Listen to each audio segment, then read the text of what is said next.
मैं हूं आपके साथ यश विश्वकर्मा। बुलेटिन का आगाज करेंगे मुख्य खबरों के साथ। देश के भविष्य यानी युवाओं के लिए सरकार कई सपने सजाती है, पर अधिकारियों के मंसूबे सरकार के सपनों पर पानी फेरने वाले हैं। तो बच्चों का भविष्य कैसे संवरेगा? बता दें कि कुछ ऐसा ही छत्तीसगढ़ के सूरजपुर जिले में देखा जा रहा है, जहां पर सरकार विद्यार्थियों के लिए छात्रावास का निर्माण करा रही है, लेकिन ढीठ अधिकारी निर्माण कार्यों में घपला कर ठेकेदारों की जिंदगी संवारने में लगे हुए हैं। और जब मीडिया इन्हें आईना दिखाती है तो काम करती है, तो उनसे बदसलूकी यहाँ पर की जाती है। आइए देखिए हमारी खास रिपोर्ट में। में दूरस्थ अंचल क्षेत्र के छात्रों को सुविधा मुहैया कराने के लिए राज्य शासन जहां एक ओर प्रयासरत है और कई छात्रावासों का निर्माण विभागीय निर्माण एजेंसियों के माध्यम से करा रही है, तो वहीं दूसरी ओर संबंधित विभागीय अधिकारी शासन के मंसूबों पर पानी फेरने में कोई कसर नहीं छोड़ रहे हैं। आपने एक कहावत तो सुनी ही होगी कि जब बाढ़ ही खेत को खाने लगे तो किसान बेचारा क्या करे। ऐसा ही कुछ इन दिनों सूरजपुर के RES विभाग में देखने को मिल रहा है, जहां अधिकारियों की अनदेखी के कारण निर्माण कार्य भ्रष्टाचार की भेंट चढ़ता नजर आ रहा है। आप तस्वीरों में साफ देख सकते हैं कि जो भवन का निर्माण कराया जा रहा है, जिसमें गुणवत्ता की बात निर्माण कार्य से पूर्व की जाती है, उस गुणवत्ता का कितना ध्यान रखा गया है। जगह जगह से सरिया अपने आप ही बाहर झांक रही है। जो दीवार चुनाई के लिए मटेरियल का उपयोग किया जा रहा है, वह भी मानक के अनुरूप नहीं है। देखने से ऐसा लग रहा है कि यह भवन बनने के साथ ही जर्जर स्थिति में पहुंच चुका है, परंतु लाख कमियों के बावजूद अधिकारी अपनी आंख मूंदे ठेकेदार के मनमर्जी अनुसार काम को होने दे रहे हैं। जैसी मुझको जानकारी मिली है कि जो निर्माण कार्य है बहुत ही घटिया किस्म का निर्माण काम हो रहा है। ऐसा निर्माण काम हमने कभी देखा नहीं है। और जो वहाँ पूरी जो दीवार भी उठ रही है, दीवार में आर पार छेद है।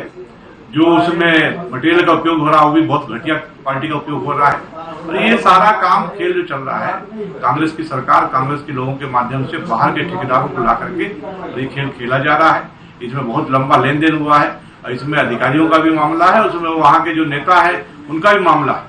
उस क्षेत्र के विधायक जी को ध्यान देना चाहिए इस बात को कि इस प्रकार जो बिल्डिंग बन रही है, इसी तरह ठाड़ पात्र बिहारपुर में भी कई बिल्डिंग बनी है। जो पुरानी बिल्डिंग थी, उस पुरानी बिल्डिंग के ऊपर नया बिल्डिंग बनाने का प्रयास किया जा रहा है और आने वाले समय में मालूम चला कि स्ट्रक्चर ही ढह जाएगा। तो इस प्रकार का जो काम खेल हो रहा है पूरे चांदी बिहारपुर क्षेत्र में, इसकी जांच की जानी चाहिए और एक उच्च स्तरीय जांच प्रदेश स्तर से मेरी मांग है, प्रदेश स्तर से जांच करें। जांच नहीं कराएंगे तो महामहिम राज्यपाल जी को हम पत्र लिखेंगे और पत्र के माध्यम से और शासन के माध्यम से, महामहिम जी के माध्यम से उसकी जांच कमेटी को बना करके उसकी जांच करवाएंगे और किसी भी तरह का खिलवाड़ हम होने नहीं देंगे। संबंधित अधिकारी आज तक भवन को देखने तक नहीं गए हैं। आप लोग के द्वारा, आपकी पार्टी के द्वारा कोई पहल की जाएगी इसको लेकर? नहीं, निश्चित रूप से पहल की जाएगी। इसकी हम मांग भी करेंगे, कलेक्टर महोदय से मिलेंगे भी और संबंधित अधिकारी, मैं कलेक्टर महोदय से आग्रह भी करूंगा कि अन्य विभाग के अधिकारी के माध्यम से जाकर के उसकी स्थल परीक्षण करवाएं, उसका सत्यापन करवाएं और कितना भुगतान हुआ है, कितना काम हुआ है और काम की गुणवत्ता कैसी है, ये क्लियर होना चाहिए। और ये बच्चों के भविष्य का सवाल है, बच्चों के साथ में खिलवाड़ नहीं होने देंगे।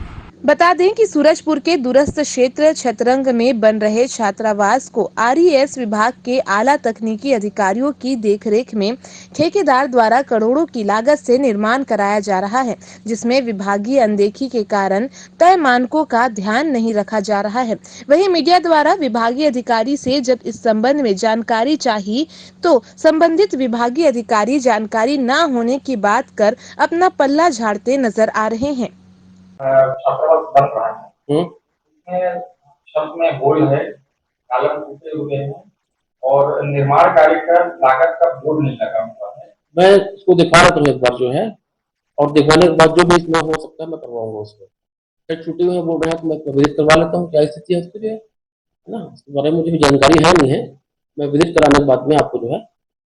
वहीं दूसरी ओर नव नियुक्त कलेक्टर संजय अग्रवाल ने समीक्षा कराकर निर्माण कार्य में सुधार कराने की बात कही है। आपके माध्यम से मेरी बात संज्ञान में आइएगा। मैंने अभी ये RES से भी चर्चा की है, वो एक बार इसका इंस्पेक्शन कराएंगे और अगर बनने की क्वालिटी में कुछ भी डिफरेंस होगा तो वहाँ पे वो उसमें सुधार कराएंगे। इसकी हम लोग समीक्षा करेंगे और जहाँ कहीं भी क्वालिटी को लेकर के इस तरह की चीजें आएंगी तो अधिकारी जरूर जाएंगे। तमाम दावों के बीच सबसे बड़ा सवाल यह है कि गुणवत्ता को दरकिनार कर जो भवन देश के भविष्य गढ़ने वाले बच्चों को आश्रय देने के लिए बनाया जा रहा है, वह छात्रावास क्या इनके नीचे रहकर भविष्य गढ़ने का सपना संजोए नौनिहालों के लिए सुरक्षित होगा? बहरहाल देखने वाली बात यह होगी कि जिला कलेक्टर के संज्ञान लेने के बाद क्या इस मसले पर कार्रवाई सामने आती है।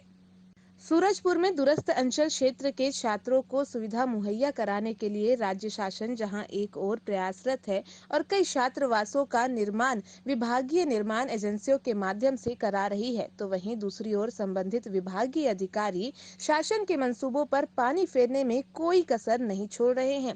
आपने एक कहावत तो सुनी ही होगी कि जब बाढ़ ही खेत को खाने लगे तो किसान बेचारा क्या करे।